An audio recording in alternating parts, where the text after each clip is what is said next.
I'm Jerry. I'm Molly, and we're Outpost 237. Thanks for coming back. Today, joining us, we have a dear friend of ours. This is Andrew. Nice to meet you all. So today we're going to be talking about movies from our childhood and now our adulthood that have been influential to us. I don't know where the fuck I was supposed to go with it after that. I don't know. I'm fucking stupid. Goddamn. You gotta have ice in your veins, man. It's true. Ain't got none. So I guess Andrew, if you want to kick it off, go ahead. Okay, so for when I was younger, it'd be Terminator 2. My mom, much to my father's chagrin, showed me that movie at a way too young age. Came out in 91. Obviously, James Cameron came back, directed it, directed the original. Arnold Schwarzenegger, Linda Hamilton, came Robert Patrick being the T-1000. I watched that movie so much. It's the first DVD I ever bought, the special edition. Loved it. Watched it all the time. Wore it out on VHS. Anytime it came on TV, I watched it. Arnold Schwarzenegger was a big deal for me in general. I had his posters on my wall. But the biggest thing for me for that, it was just the bigger than life thing. It was like larger than life. I mean, it was just this huge production. I've never seen anything like it. And the T-1000, the special effects with the T-1000 was something that you'd never really seen. I didn't find out until later on that Cameron had tested it in a movie called The Abyss earlier that he came out with. That some of the same technology that they used in that, they used in Terminator 2 with the T-1000. And of course, Stan Winston came back to do the special effects as well, like the practical stuff. Stan Winston, he's amazing. So I would say that's the biggest thing when I was a kid. I mean, obviously we all had our kids' movies, but I was walking around dressing up like Arnold. My mom even has a picture of me with a toy shotgun and sunglasses and a little black jacket, saying I'll be back and all the time. It was just, I was obsessed with Arnold Schwarzenegger and I was obsessed with that movie. And I would say back then, if you were to rate it on a 1 to 10 scale, I would have rated it a 10. Now watching it, I would say that the first movie is the superior movie, but the second was such a fucking good time that it's still like an 8.5, 9 for me. Still high. Yeah. So that's It hits hard. Yeah. The end, I cry still. At the end, I still cry. That's when you know it's a good one. Yeah. So. That makes sense for you, for Yeah. sure. I never want to see Arnold die. I remember the first time I fucking seen it, scared the shit out of me, and I went outside and I kept like looking off, waiting for the big ass boom from the atomic bomb, man. I was scared shitless the first time I watched that. It freaked me the hell out, honestly. Yeah, I think it's something that's really good about those movies, but bad too, is that how relevant the Terminator films still are, especially with AI going the way that it's going. Definitely. Like Skynet really could exist now or in the very near future, and really there could be a judgment day. Yeah. And that is as scary as it is. It's also in a fan kind of way. It's kind of it's still kind of, I don't want to say cool, but it's cool to know that someone had the foresight to write something that was so different then, but also became so relevant. What would that? I mean, the first Terminator came out in the early '80s, so what would that be? Going on 40 years since that movie came out. So, I mean, to think that just 40 years later, that it actually could be something, and the performances in the movie are great, too. I mean, the it's not just the special effects or anything. I'm not really a big special effects person. Obviously, when you're a kid, it's different, but the performances are wonderful. Like Arnold always always gives an underrated performance. Nobody ever gives him his due. And Linda Hamilton is a badass. I mean, literally looked like that she could kick a Terminator's ass, a man's ass, anybody's ass. I mean, the only weak point of that movie for me now that I'm older is Edward Furlong as John Connor. He was, as you've seen later on through his life, he had very few, I would say he was not a part of very many influential movies, aside maybe American History X. Right. Good movie. She couldn't finish it. That was a brutal one. It was too much for her. Yeah. Understandably so. Well, the curb stomp about got me. Yeah. You know. It's intense. Yeah, it is.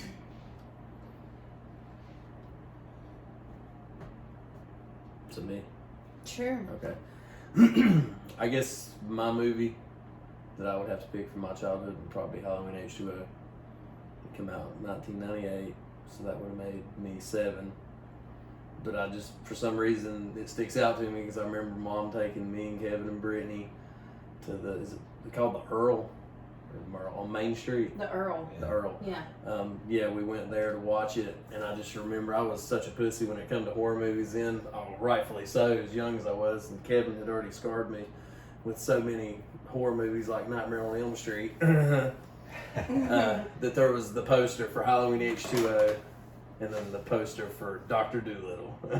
Nice! With Eddie Murphy. What a wicked premiere day. I know, dude. And I was like, I want to see Dr. Dolittle. I didn't want to see Halloween H2O. That mask, man, it got me when I was a kid.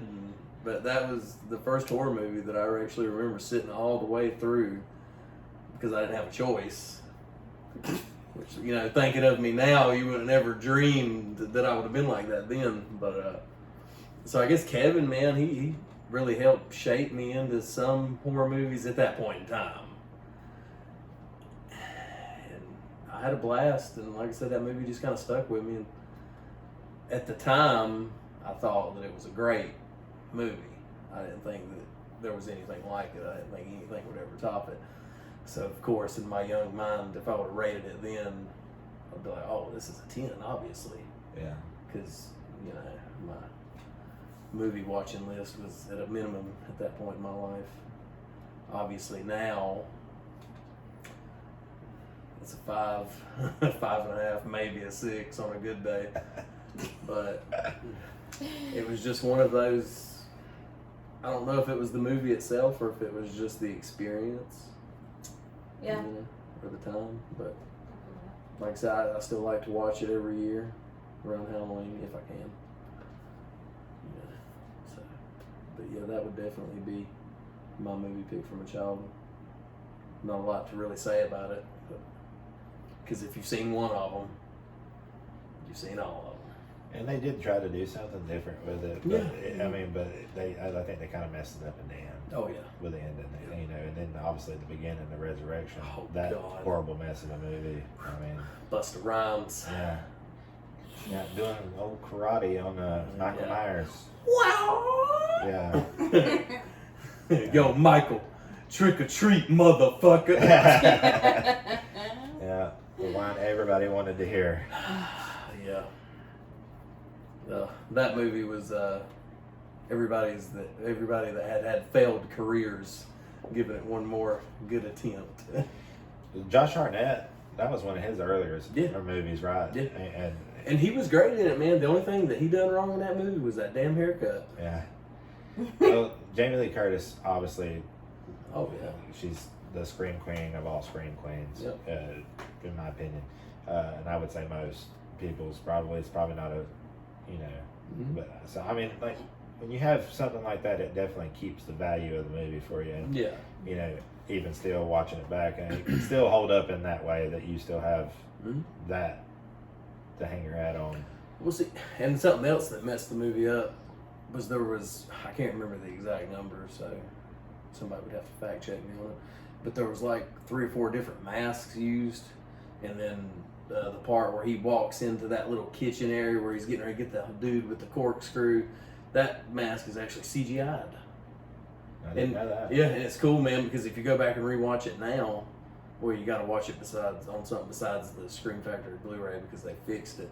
if you watch it on like VHS or the original DVD release, when he walks into the kitchen, it basically looks like a floating head. Yeah. It looks so weird and out of place. Yeah. Small stuff like that just really, I think, knocks it down a couple pegs too. So, but all in all, fun movie.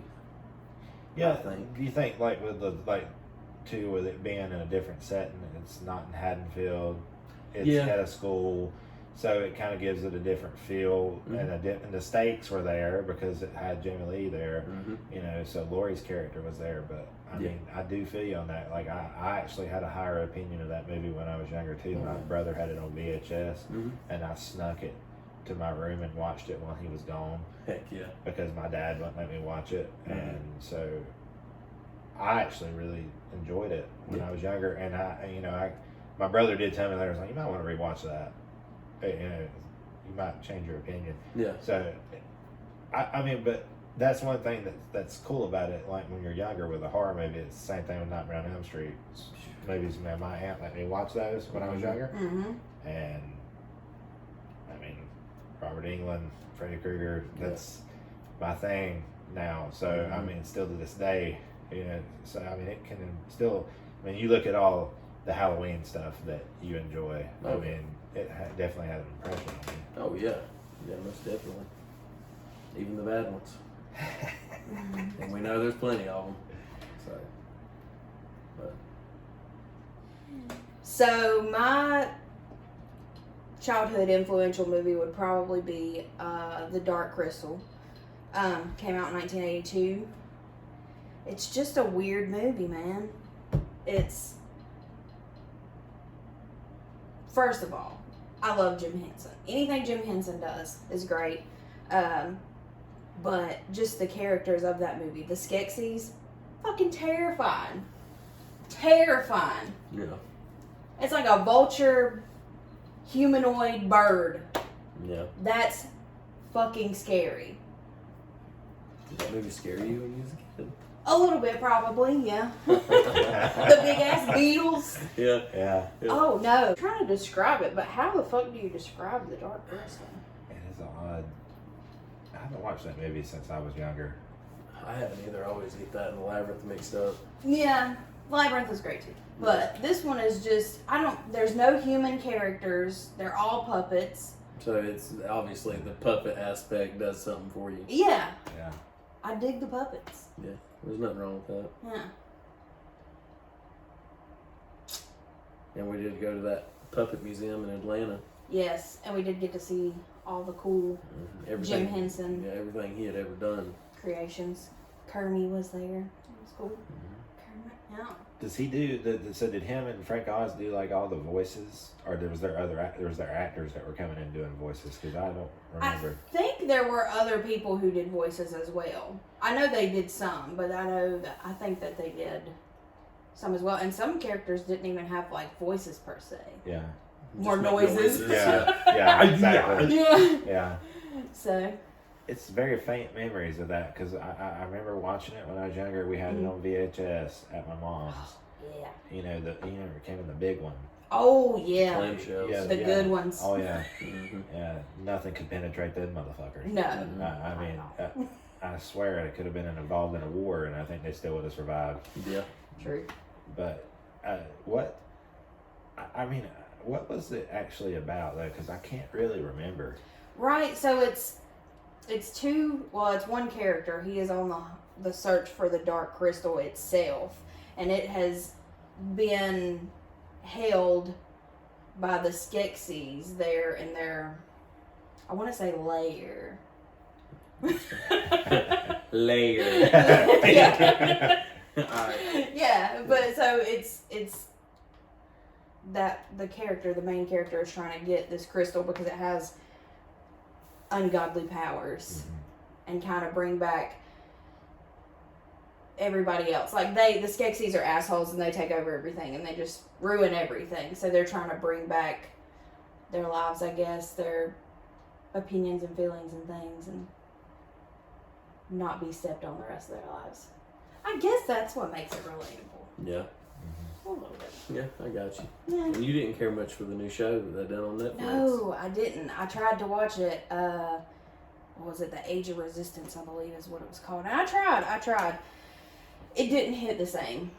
Very different. Well, we're going back to where you was talking about practical effects. They took anything that was a puppet and they turned it into CGI. Yeah. It doesn't work. No. It doesn't work. No, they do that with movies so much now, and I'm just like, it's just like if some poor son of a bitch ever decides to remake Jaws. Oh God. Oh God, it's going. Well, I mean, yeah, you can already see it in shit like the Meg, man. Well, you can't recreate something where you had, like, if you ever watch the making of that movie and realize, like, they went through hell to try to make that movie. And anyways, the shark half the time, the practical shark didn't even work half the time.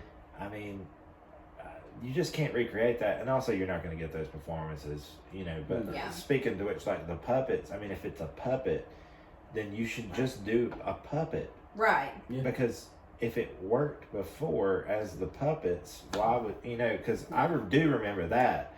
I thought that was fucking cool. I've never seen puppets in a situation like that in anything. Because now I watched the Muppets. Yeah. Or Muppets. Is it Muppets? Yeah. Muppets. Yeah. The Muppets. You know, with my grandma, you know, and like it's a different, you know, they had the cartoon too. Yeah. And the cartoon was good, but it wasn't the same. Exactly. And it's just like if you were to do a Dark Crystal cartoon, it's not going to be the same. Right. You know, it kind of adds to the what you love about it. Right. You know? Like sort of to the nostalgia of it. And that was like a lot of Jim Henson's. He did that. They had the Labyrinth, and that was real actors and real people with puppets and interacting with puppets. And it was amazing. It's amazing. Once something goes to CGI, it goes to shit. Yeah. Never fails. There's some things you just shouldn't fuck with. Right. Yeah. I mean, and that's one of those things that you would think would be a no-brainer. Right. Because it's so practical. A puppet is so practical that if they could, and also if they could do it just like anything else, you know that it's probably puppeteering is probably evolved, right? So it should be super freaking easy to do that, and cheaper. Easy for them. I'm not saying it's easy to do, but you know, cheaper too. I mean, like that doesn't make. I don't know. I think maybe they think that their way is better, right? And it's not. I mean, Jim Henson. I mean, can you name anybody else that did what he did for like to make anything like that cool? No. I mean, and everybody knows him. In each household, somebody knows something that he's done or created or just anything. It's well, you can't mention anything like that without at least, even if he didn't have anything to do with it, you'd still be at least thinking about his name. Yeah. I mean, he was a pioneer for me. I mean, like I know there was people that came before and there's people that came after, but what he did for that space, nobody else got to that height. Right. You know what I mean? Exactly. He paved the way and he set the bar. He set it real high. Yeah. And I don't think anybody's ever going to clear that. I don't think so either. No. Definitely agree with that. Yeah. And I do see that, like, especially being a kid, because, like, I watched it when I was a kid, too.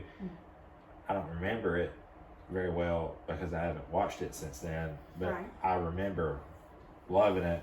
I remember having fun with it, really, because, like, I just loved stuff like that. I mean, you know. Yeah. You know, so, like, I could definitely totally see that. And it's very good. That's very good.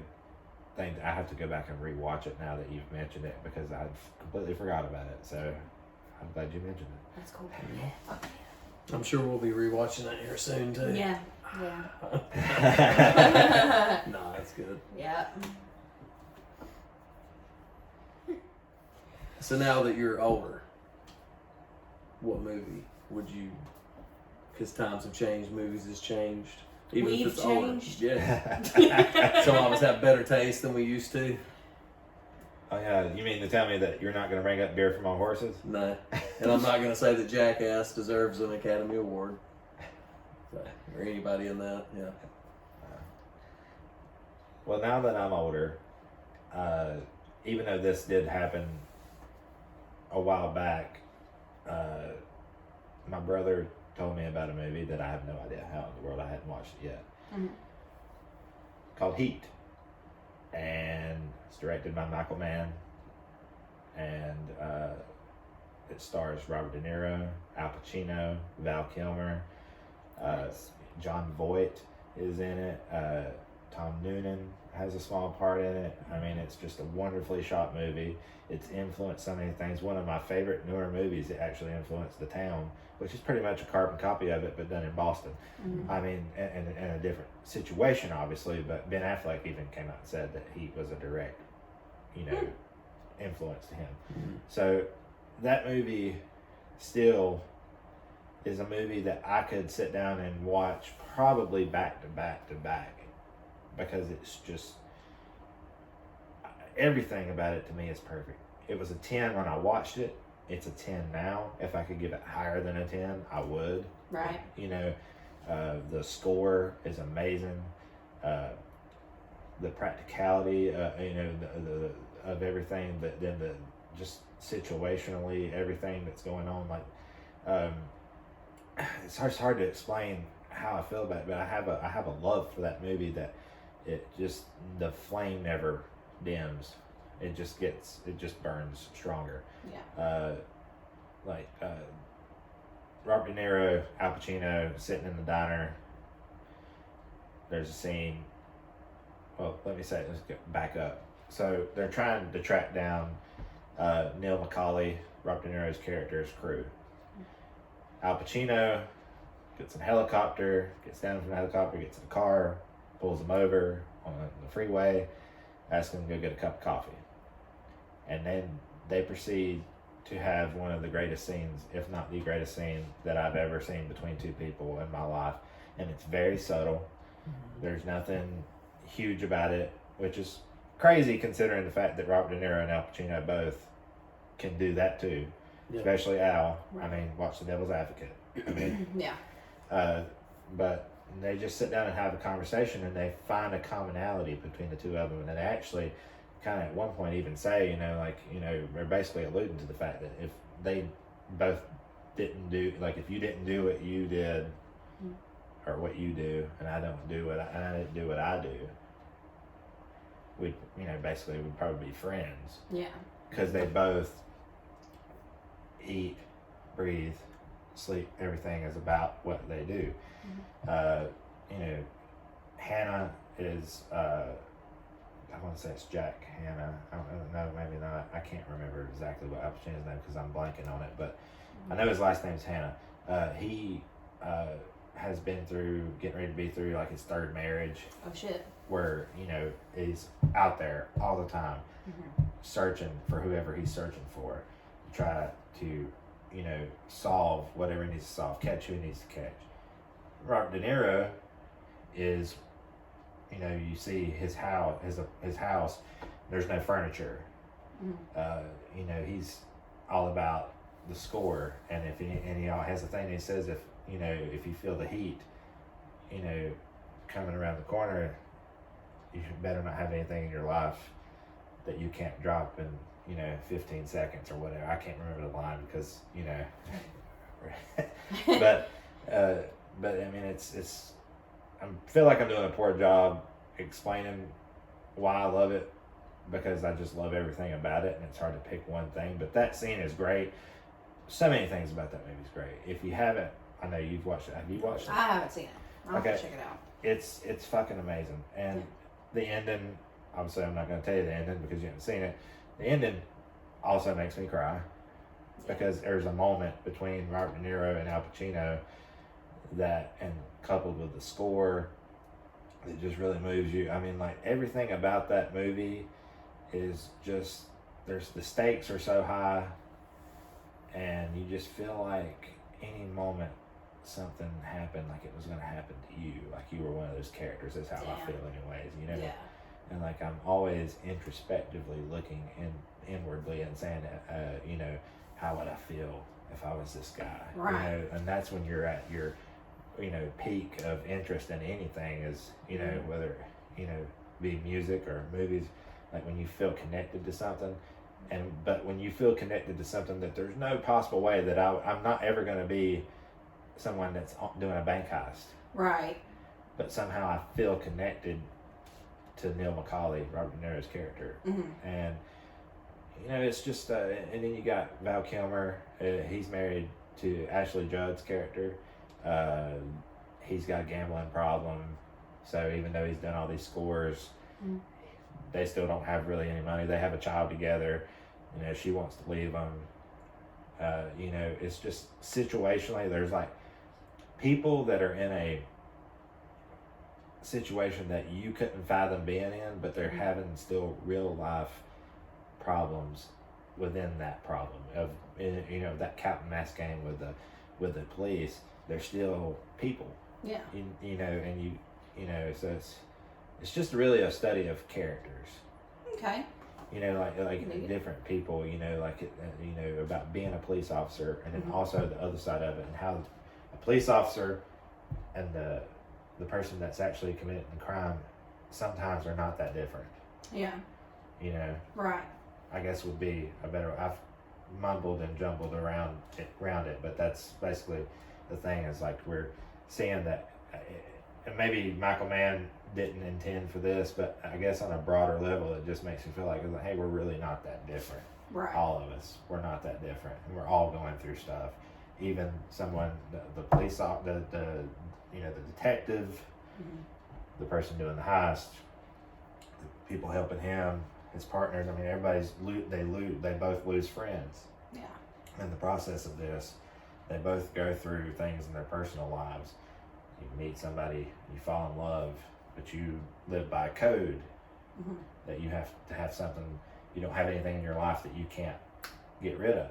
Right. You know, in so much amount of time. It's just a wonderful movie. It's really hard to really pinpoint anything about it, but I would go 10 on that as well. Nice. And I'll quit talking about it, but Well, everything about that movie hits hard. Everything has its specific place, its specific purpose. Everything goes together really good.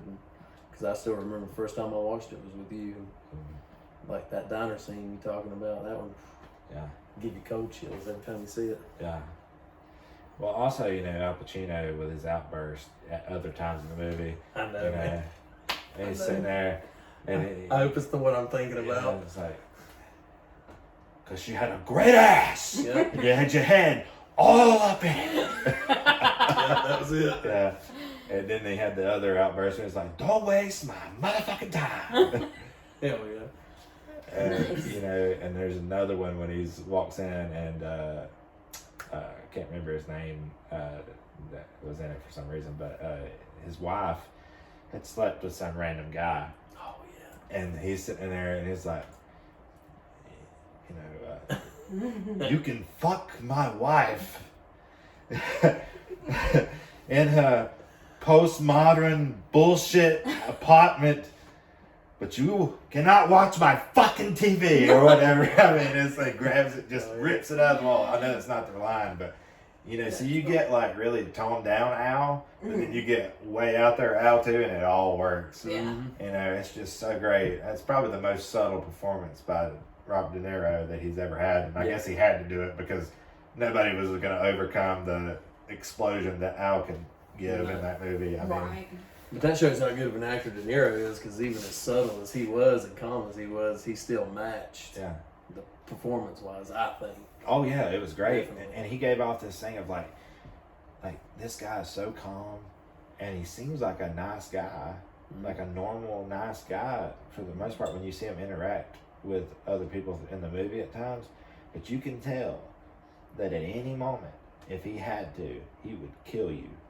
He'd shoot you right between the eyes, not think twice about it. It would not change his life, his day. Whatever is a means to an end. Whatever he has to do to get where he needs to go, Damn. that's what he's gonna do. Yeah. And that performance is just, that's hard to pull off. Yeah. To make someone be likable and be relatable. Yeah. And then also, like, you know, like, oh my God, this guy literally just does not give a fuck. Like he will, like if you're friends with him, he'd do anything for you. But if you're in his way, he'll fucking kill you. Damn. But he doesn't do it over the top. It's all subtlety.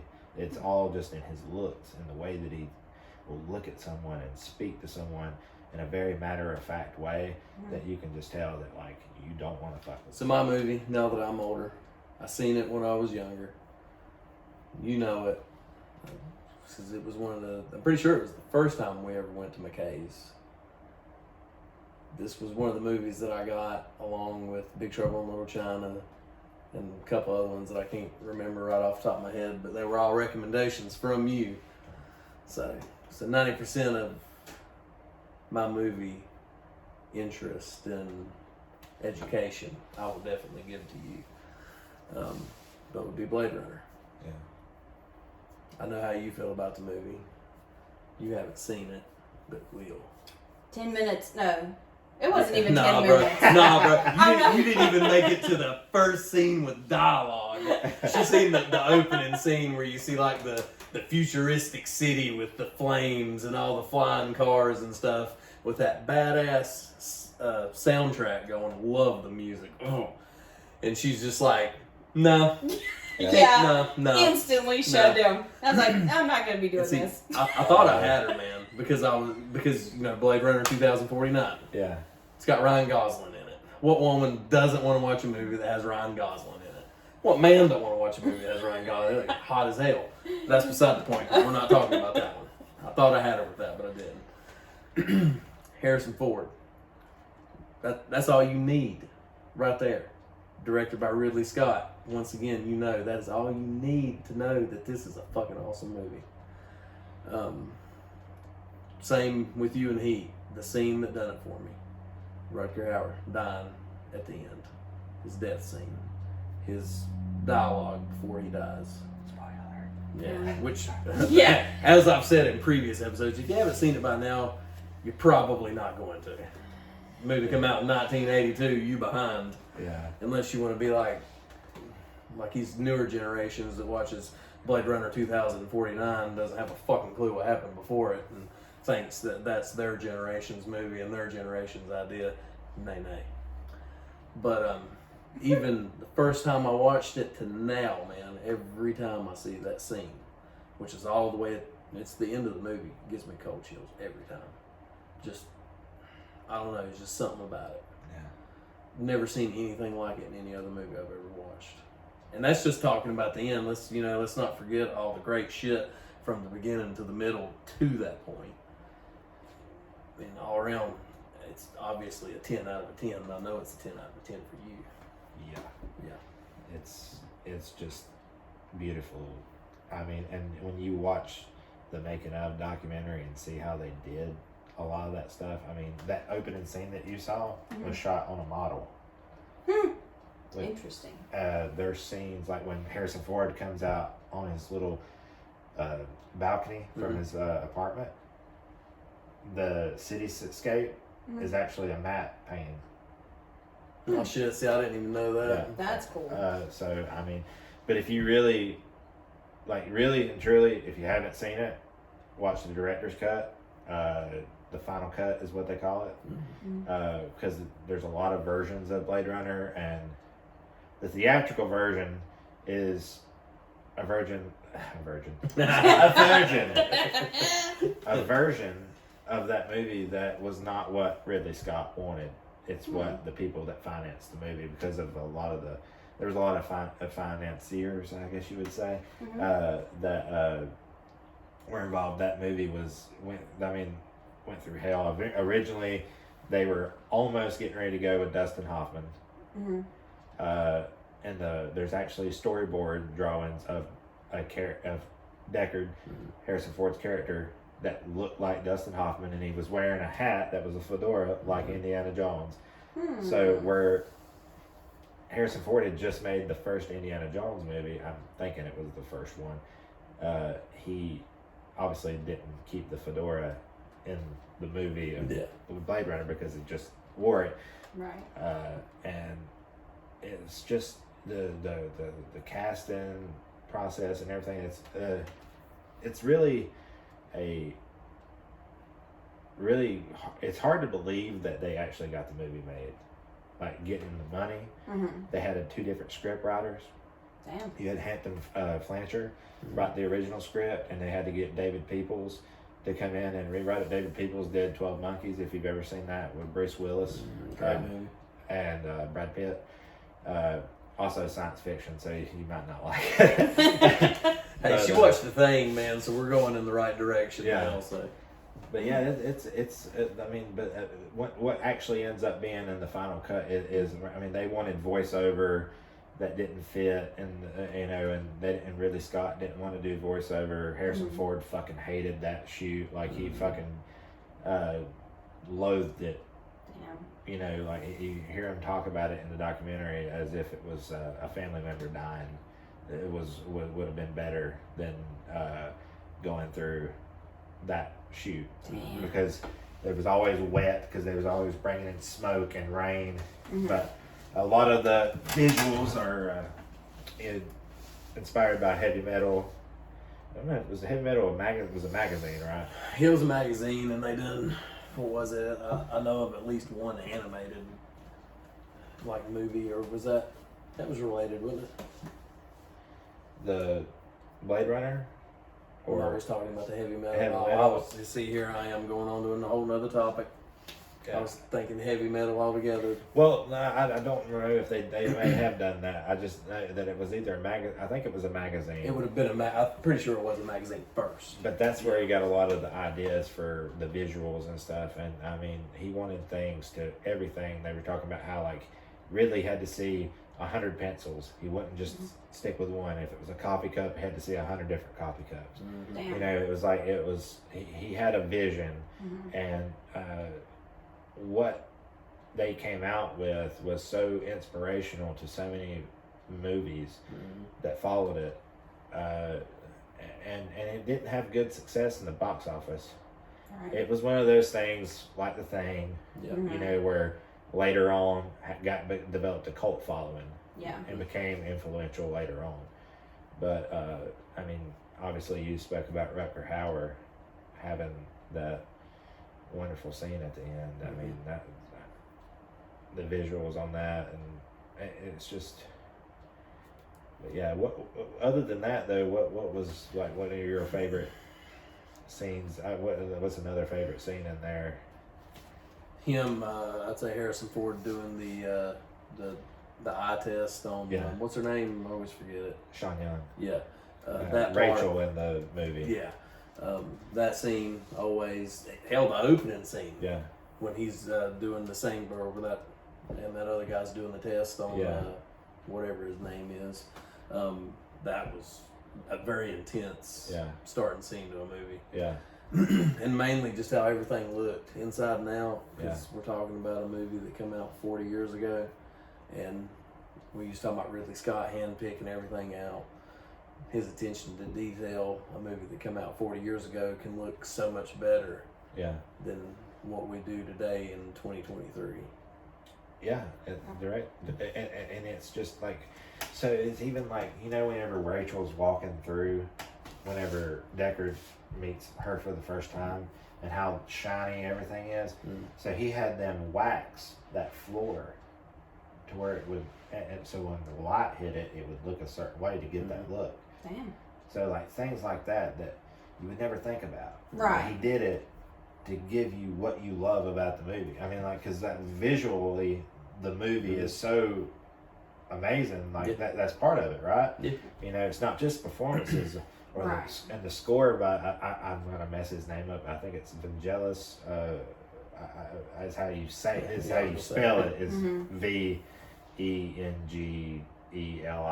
or something like that. Wonderful score. I mean, if you buy the 5-disc version that we were talking about earlier, it has a theatrical cut. It has another director's cut, I think. It has the final cut. It also has another cut that's like from that came out in another country. I can't remember which one it is. I want to say it's European, whatever country it is.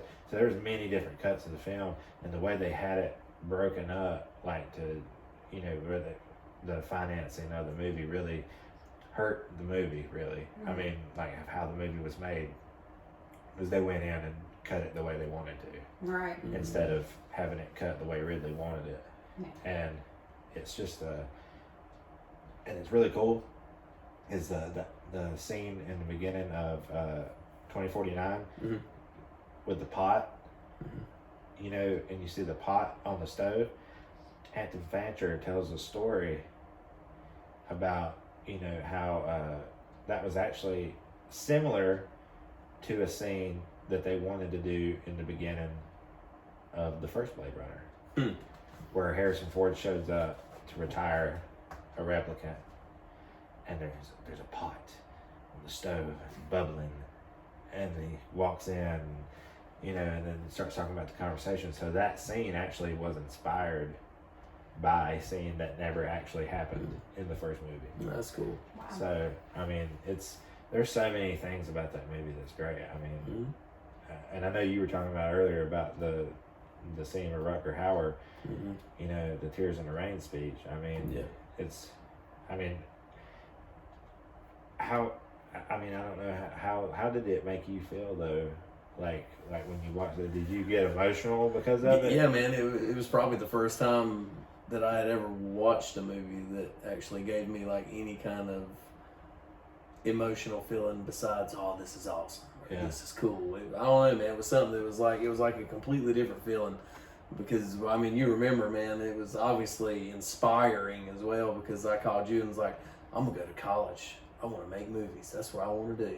Yeah. Which obviously I didn't, because I hate college, but I thought that it was awesome that a scene from a movie could give me that kind of feeling. Yeah. And I love watching them, and you know, we could probably be movie critics or something like that, but as far as going to school and all that other stuff that I felt from it when I seen it, you know, that's out the window. But that's all right, man. Michael Bay makes movies, so that's true. Too. Yeah. That is very true. Yeah. Oh, shit. But I mean, yeah, you know, talking visually, man, you could watch that movie on mute. Yeah. And it's still, well, I mean, yeah, and it would still be awesome. I think I'd still probably cry. Yeah. I mean, I cry to everything. Everything is mentioned, I cry. Same. But I mean, it's really such a tale about life and death, you know, and how fleeting our, you know, life is. I mean, it's just you're here one day, you're gone the next, and and it's so much. And that's one of the things that I will say, because I know you're not crazy about science fiction, which I understand. We all have our movies that we're not, our genres that we're not like, you know, about. But there is if you watch it from the point of view of it telling it being a commentary on life and death, it could. I mean, I'm not saying it will, but it could grab you. Okay. You know, like go in with a different mindset, because I can understand, like, there's movies that Emily, you know, my wife, wants me to watch, and I'm just like, I'm not fucking watching that. Right. You know what I mean? Yeah. It's like, there's no fucking way, because I just don't like that kind of movie. Right. And, you know, but I'm sure if I actually sat down and, well, I probably would still hate it. So I'm not giving you, I'm not saying that you're going to sit down and watch it and be like, oh, I really love this now that you told me that. I'm just saying maybe if you go in it, because it's such a commentary on life and death. I mean, it really is. I mean, I mean, it's just, and Rutger Hauer, the way that he plays that scene, what makes that scene even more than the speech, his facial expressions, the way that he talks, you know, and he's dying, he's in pain. And I'm only telling you this because he already told you he died. Otherwise, I wouldn't say that, because I don't spoil. But but I mean, it's like the way he looks at him is like looks at Harrison Ford, and like he is letting Harrison Ford continue to live in a moment where he knows that he's getting ready to die. Yeah. And can't do anything about it. Damn. And he's had a short lifespan, but he's lived a full life in a short amount of time. But he's looking at him, and I think he's showing him mercy, you know, in a moment where he shouldn't. Like, it would be totally understandable not to show somebody mercy. Yeah. And, you know, it's just like, you know, the way that he looks with such childlike eyes at him. It's just the way Rutger Hauer played that character, and, you know, up until that point, you never would have guessed that you would have got that mercy and that grace and also that emotion out of him in that way, you know, because it was all anger throughout the movie, right? Yeah. You know, him wanting to get what he needs. He wants more life. He wants more life. Mm-hmm. That's what he's wanting. In the end, he knows he's not going to get it, and he chooses to spend his last few moments being graceful towards someone that was trying to kill him. Yeah. You know, that's what Deckard's job was to retire replicants. And so I feel like that, you know, if anything, if you can't make it through the movie, at least go back and watch that ending, because it's just amazing. It really is. Yeah. I mean, but it's not for everybody either. I mean, I understand that, like I said. Right. Like it's just it's a wonderful film. Yeah. It really is. If you're into that sort of thing. Yeah. If you're not, you're like I say, like, yeah, I mean, I understand. You know, but it's like you brought that up, man. So the first time I watched it, my outlook was, I'm getting ready to watch a badass sci-fi movie. yeah. And then the second time, I'm getting ready to watch a badass sci-fi movie that's about how short life is. Yeah. What lengths will one go to just for a little bit more time Yeah. when it's not meant to be? Yeah.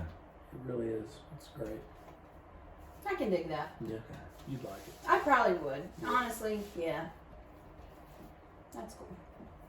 Might have to try it again, maybe. Yep.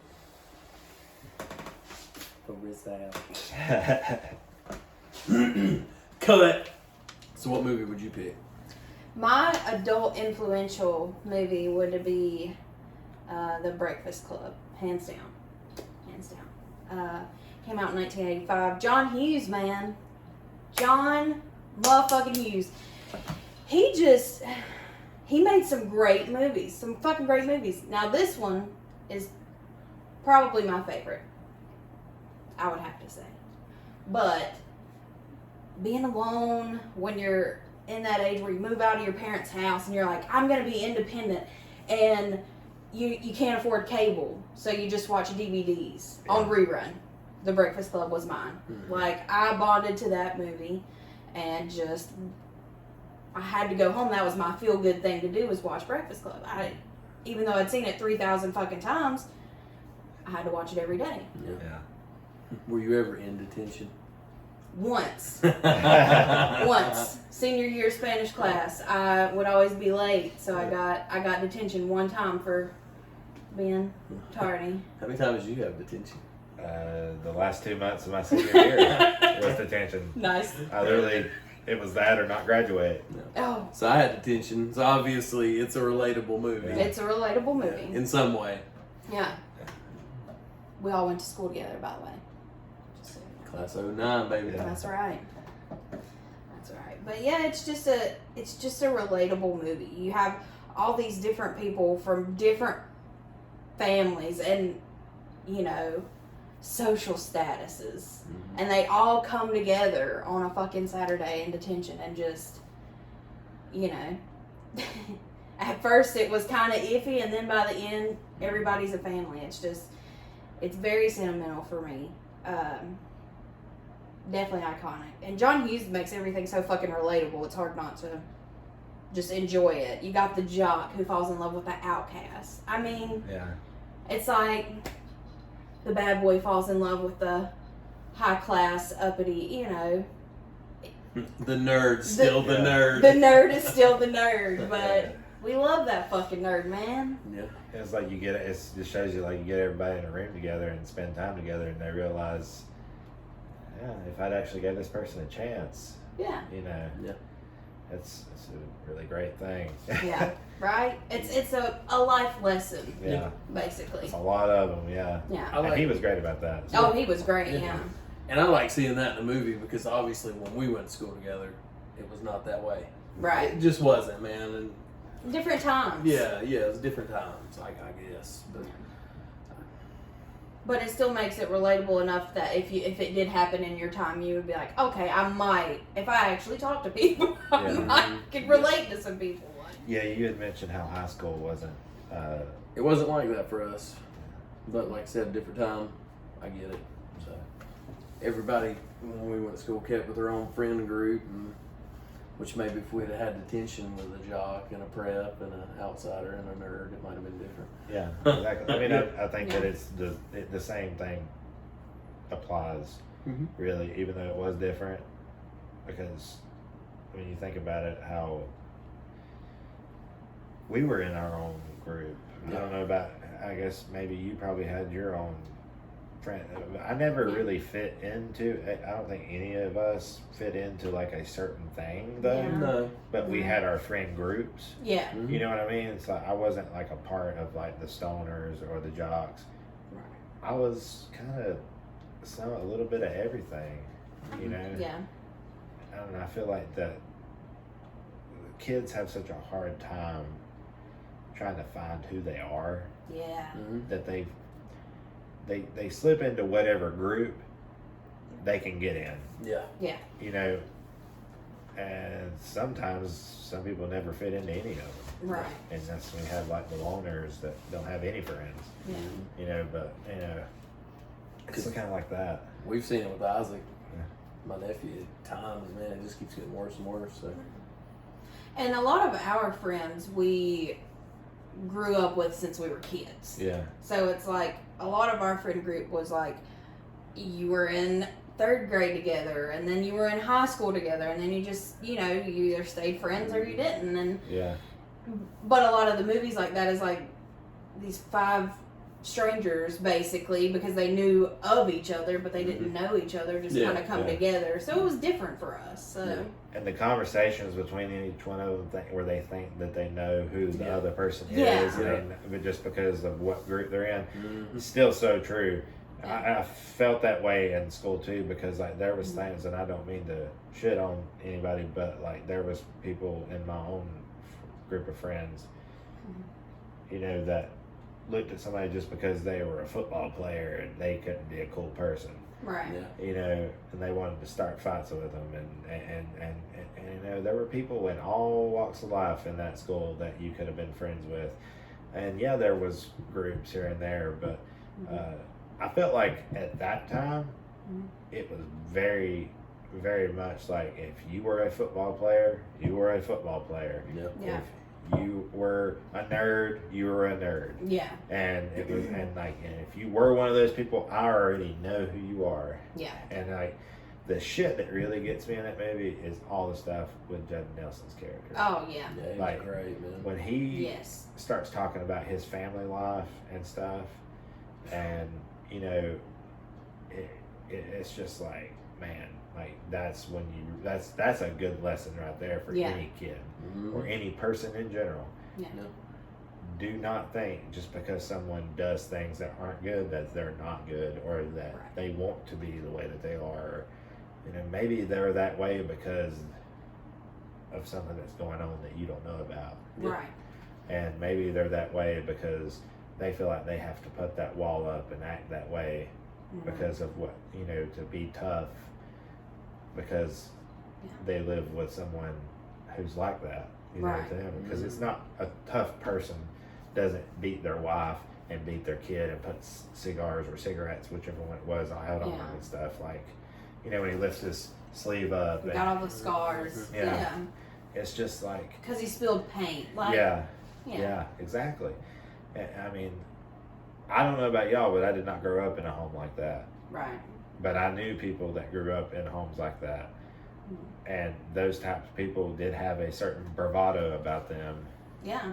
You know, we went to school with, I'm not going to say their name, with a person that I actually found out later on that their dad actually did certain things with someone in my family, drug related.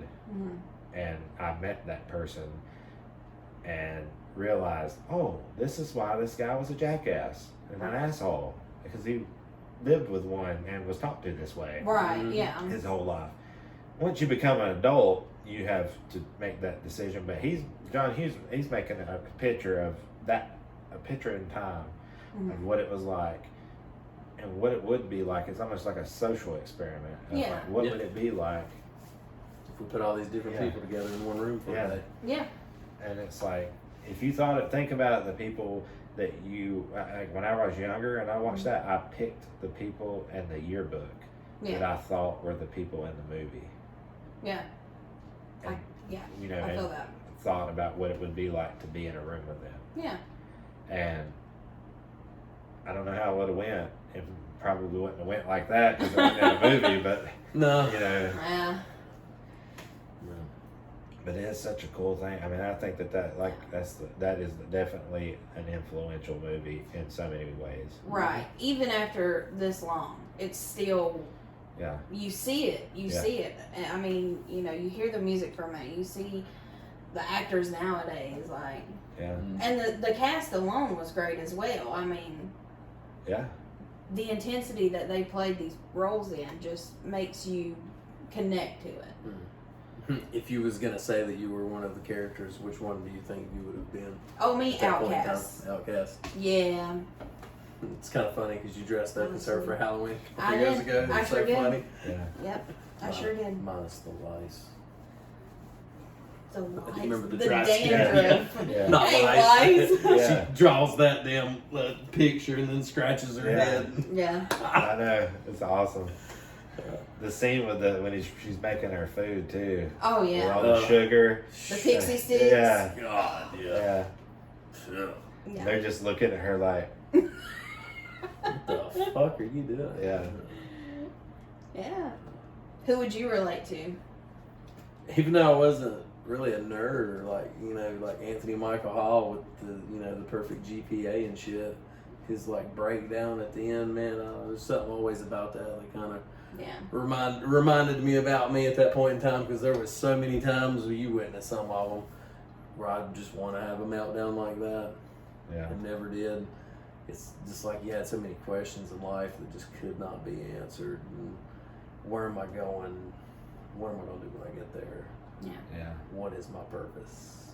So I would have to say definitely Anthony Michael Hall's character. Yeah. What about you, Andrew? I hate to go, but I think for a different reason, him and maybe Emilio Estevez's character as well, a hybrid. Yeah. For the same reason, expectations from parents. Yeah. God. The thing where he's talking about like getting good grades, and if you get if you don't get an A or whatever on this, then you get scolded and made to feel like you're not good enough. Like, my parents didn't do that intentionally, but they just wanted so much from me that I could have given them, but it's not what I wanted in life. But like, I really relate to that. Like, I relate to the style and the bravado, not so much, or the home life of Judd Nelson's character, just because I thought he was cool. Yeah. Like his character was cool, but I don't relate to that person whatsoever in real life. Right. Like I relate to the parents, kind of making you feel like you're, they're trying to, inspire you to do better and do what's right for you. And it comes from a loving place. Right. But really, they're putting expectations on you that you just can't meet. Yeah. It's like saying to someone, hey, you were taking physics today, so I want you to be able, at the end of this year, to talk to me and be able to talk to me like if you were an actual physicist. I want you to be able to have a conversation with me. You know what I'm trying to say? Like, like I want you to be so well versed in it that you can we can sit down and have a conversation about it. And I'm like, yeah, but you can't even help me out with my homework. Right. You know what I mean? Like, yeah. You know what I'm saying? Like, and it's not, I had great parents, have great parents. Like, I love them, and they did the best they could. But, and I can see this because I'm like this with my niece and my nephews. I want so badly for them not to do what I did and not repeat the mistakes that I made, that I feel myself projecting my past failures on them. And I think that's something that parents can do unintentionally. It's just kind of like, I don't, you know, if your dad did a lot of drugs, like mine did drugs and stuff. I mean, like probably anybody did back in the 70s Yeah. and stuff. But, you know, he never got mad if he thought I was, I mean, he never knew I was smoking weed, but he never asked me, are you smoking weed? But Right. drinking, smoking cigarettes, anything else, he was never wanted me to do stuff like that. And, you know, having good grades, going to college, being in church on Wednesdays and Sundays, you know, like, you got to be this kind of person. Yeah. You know, you need to be a Republican, you need to be a Christian, you need to be a student, you need to go to college, you need to be in clubs, you need to play sports. Yeah. You know, and it was all just a matter of just like trying to drive you to do something better than what they did. Yeah. You know, because they want the best for you. And they know, hey, if you go down this road, you're not going to get better than me. You're going to be right where I'm at or worse. Right. You know, so I felt like that, like, that's a very long-winded way of saying that both of their, Anthony Michael Hall and Emilio Estevez both, their characters, you could tell that everything they were doing was to please their parents. Yeah. It wasn't even stuff that maybe they even really wanted to do. Yeah, exactly. You know? Yeah. I don't know, did either of y'all, did you ever feel that way, though, that you ever felt like you did something, you know, whether it be in school and life in general, that you didn't want to do because you wanted to impress, not necessarily your parents, but anybody? Oh, yeah. Yeah, You know, definitely.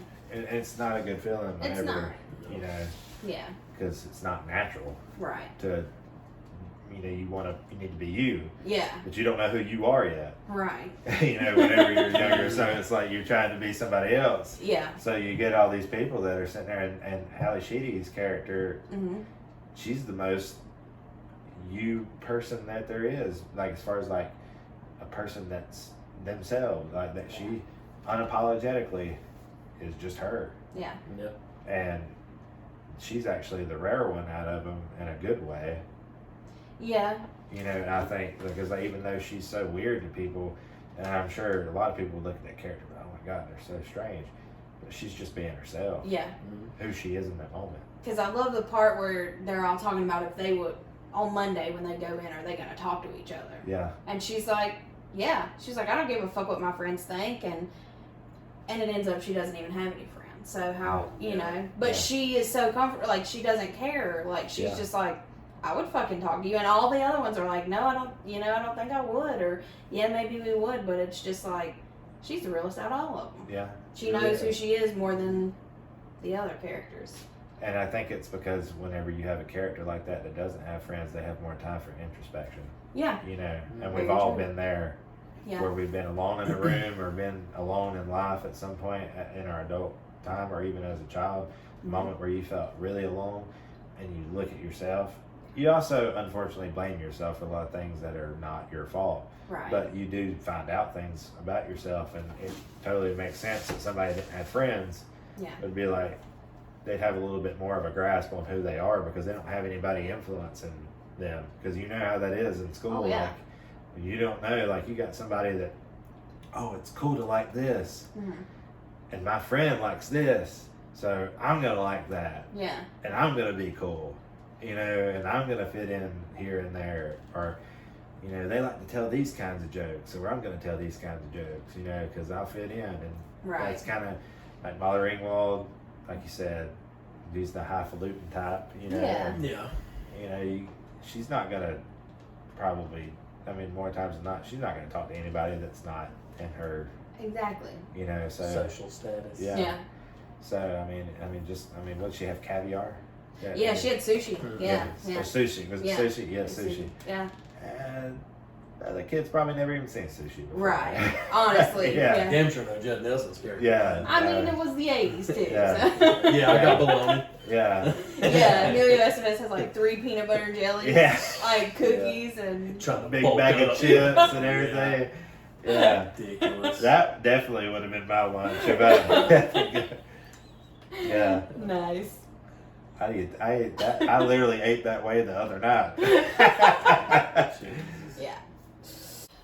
Thanks for hanging out with us here today at Outpost 237. thank you, Andrew, for joining us. Thank you for having me. It's been a pleasure. Our first celebrity. Yeah, right. Yep. So anyway, have a good day. Like, comment, follow, subscribe, all the good stuff in life.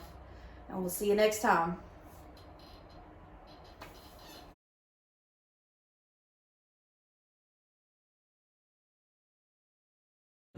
Movies now that we're older that have been inspirational. Nope. I've fucking done it.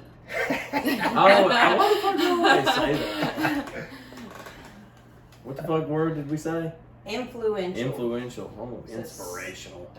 I know, it makes me want to say Rudy. I know. Okay. Fucking right. I like it. Fucking Hoosiers. Influential. Okay. Do I have to start the whole thing over? Yep. God damn it.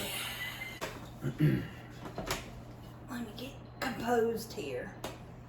Yeah, don't fuck up like me, Mr. Inspirational. Runner, because you know, Yeah. you have endless amounts of knowledge about it. So. And it'll all go straight out of my ass where I'm going to mention it. It's just like whenever you brought up Crystal, Yeah. like I actually I did know, notice some dude. things about that, and I'm sitting there going like, I'll do that. Anytime you bring something up, because I can. I'm good. I don't need luck. I'm good. We bring that up last night. It gets brought up again today. That could be brought up every day for the rest of my life. Who was that? That was Got his name, dude. it's Ron Howard's brother. Clint. Clint Howard did that. Fuck me, that's right. Yeah. He's got the. Yeah, okay. Yeah, it's Clint Howard. I did not know that till later on. That rubs his Yeah. nipples in Little Nicky. Oh, They yeah. call it the fucking Clint. Dude, if I ever got to meet Clint Howard, I would get him to do that. Wait, God damn it! I didn't remember when we met him. I wonder what the fuck he would say. Like, don't think I want to sign that. You let something else. He didn't even have a picture of that on No. his Oh, table. I'll bring one. God Like, damn it! I'll bring a fucking picture this big. Blow that bitch up to a 27 by 40. It would just be him that's going funny. like this. Hell yeah! Damn bulge sticking out of them granny panties. All right. That's funny as fuck. And you watch Heat. Oh, yes, you most certainly will. I will I watch have it. it. Okay, cool. I'll watch it. Sorry, I had to go ahead and clear my throat before I start talking.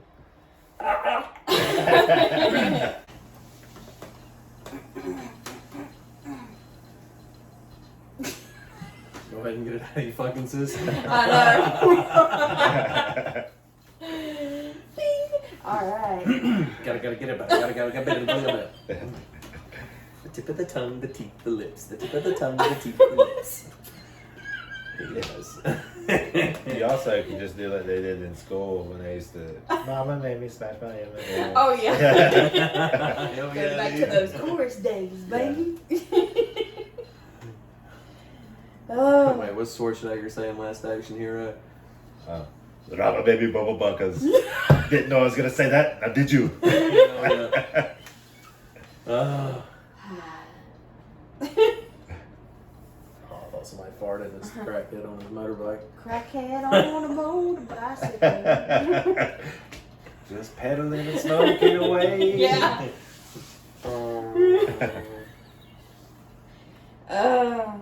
Yeah. And break. Go team.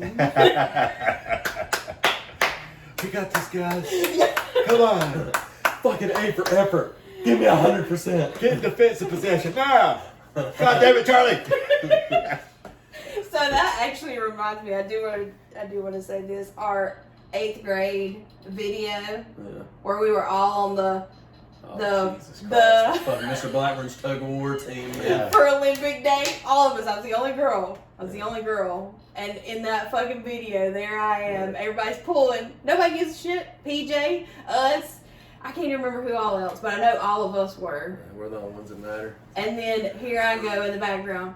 You got it. Let's do this. You just see my mouth and this painful look on my face. Dude, that video makes me cry so bad.